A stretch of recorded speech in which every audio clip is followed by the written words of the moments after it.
I need to make a massive, slightly humiliating confession. When I first boarded my flight from New York to London about 18 months ago, I was completely convinced that the words United Kingdom, Great Britain, and England were just three different fancy ways of saying the exact same thing. I thought England was the country, Great Britain was the historical name, and the United Kingdom was what they used on official government documents. I am not even kidding. If you had shown me a map of the British Isles, I would have confidently pointed to the entire landmass and said, yep, that is England. It took exactly 3 days of living in London to realise I had committed a monumental cultural crime. I was at a pub chat with some new colleagues, and I casually asked a guy named Alastair, who had the most gorgeous, rolling accent, what part of England he was from. He slowly set his pint down, looked me dead in the eye, and said, Olivia, I am from Edinburgh. That is in Scotland. If you call me English again, I will have to explain the history of the 17th century to you, and neither of us wants that. My jaw literally dropped. I was so embarrassed, I wanted the floor to swallow me whole. But here is the truth. I am not alone in this. Millions of Americans do this every single day. We watch movies, we read the news, and we scroll through social media, casually referring to places that are distinctly Scottish, Welsh, or Irish as England. To us, it seems like a harmless shorthand. But to the people who actually live here, it is a massive, frustrating, and sometimes deeply offensive mistake. So today, we need to talk about this. We are going to break down the actual British places that Americans constantly, stubbornly keep calling England, why it drives the locals absolutely insane, and the surprisingly wild history behind how this confusion started in the first place. To understand why this is such a disaster, we first have to tackle the psychological root cause of the American geographical blind spot. In the United States, our education system basically treats world geography like a background character in a movie. We learn about the 50 states, we learn about our own massive borders, and when it comes to the rest of the world, we sort of just paint with a very broad brush. For most of us growing up, the entire island group across the Atlantic is just represented by the Union Jack in London. We think of the Queen, or now the King, we think of double-decker buses, and we call all of it England. But the United Kingdom is not a single homogeneous country in the way the United States is. The best way to explain this to a fellow American is to use the state analogy, although even that does not fully do it justice. Think of the United Kingdom as a sovereign state that is actually a union of 4 distinct historic nations: England, Scotland, Wales, and Northern Ireland. Each of these places has its own incredibly rich heritage, its own distinct culture, and in many cases, its own separate legal systems and parliaments. Calling Scotland or Wales England is like calling Texas or California Mexico. It just does not make any sense, and it ignores hundreds of years of independent history. Let us start with Scotland, which is perhaps the most famous victim of this geographical identity theft. When Americans plan a trip to see the dramatic misty castles of the Scottish Highlands or the stunning medieval streets of Edinburgh, they will almost always tell their friends, I am going to England. I hear this constantly on social media. Influencers will post videos of the gorgeous dramatic valley of Glencoe,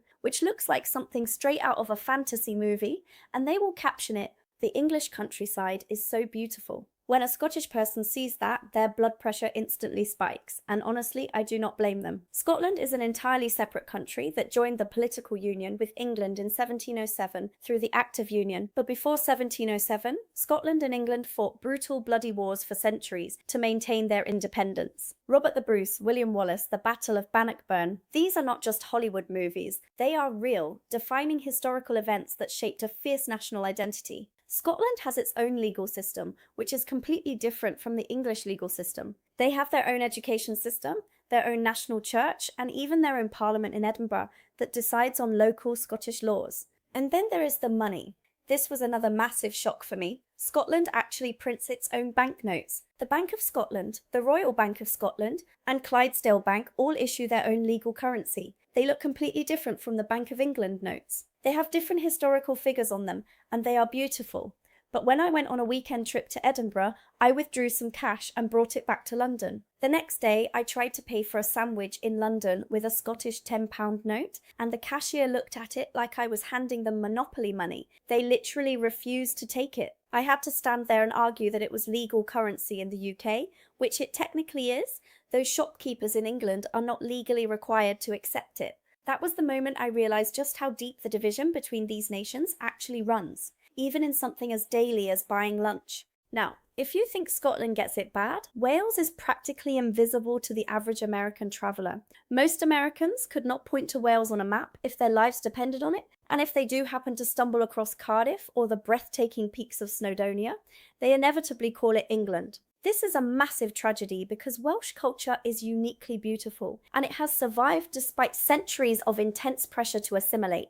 Wales was politically integrated with England much earlier than Scotland. It started back in 1536 under King Henry VIII with the Laws in Wales Acts. This effectively made England and Wales a single legal entity for a very long time. In fact, for centuries, the term England officially included Wales in government documents. But Wales never lost its soul. We need to talk about the Welsh language because this is where my mind was completely blown. In the United States, we are used to everything being in English, with maybe some Spanish signage in certain states. But when you cross the border into Wales, every single road sign is bilingual. You have English on top, and this incredibly complex, poetic Celtic language underneath.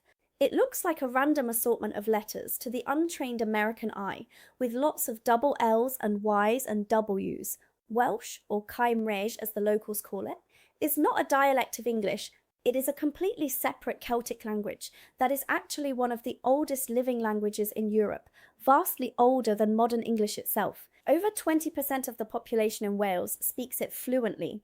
There is this incredible, fiercely proud cultural movement in Wales to protect their identity. They have their own national anthem, their own legendary poetry festivals called Eisteddfods, and a deep, passionate love for rugby that rivals our obsession with American football. To casually refer to Wales as England is to erase a culture that fought tooth and nail to survive. Quick thing before we get to the worst two on this list, the data on this channel shows that over 80% of you watching right now are not subscribed. That means you are showing up for the content, but the algorithm has no reason to show you the next video. Hit subscribe so you do not miss the next one. It really helps support the work I do here, and it keeps me from getting lost in the Welsh valleys without a map. Now let us move on to the places that represent the absolute worst, most politically explosive geographical blunders an American can make. And at the absolute top of this list is Northern Ireland. To an American, Ireland is often just a monolith of green hills, Guinness, and St. Patrick's Day. But the island of Ireland is actually split into two entirely different political entities. There is the Republic of Ireland in the south, which is a completely independent sovereign nation, a member of the European Union, and has nothing to do with the UK or England. Then there is Northern Ireland, which is a part of the United Kingdom, alongside England, Scotland, and Wales. When Americans visit Belfast, see the incredible murals, or visit the stunning geological wonder of the Giant's Causeway, they frequently refer to it as England. This is not just a minor, silly mistake. It is an absolute minefield of historical and political sensitivity. To understand why, we have to look at the partition of 1921. After years of conflict, the island of Ireland was divided. The 6 counties in the north remained part of the United Kingdom, while the rest became the Irish Free State, and eventually the Republic of Ireland.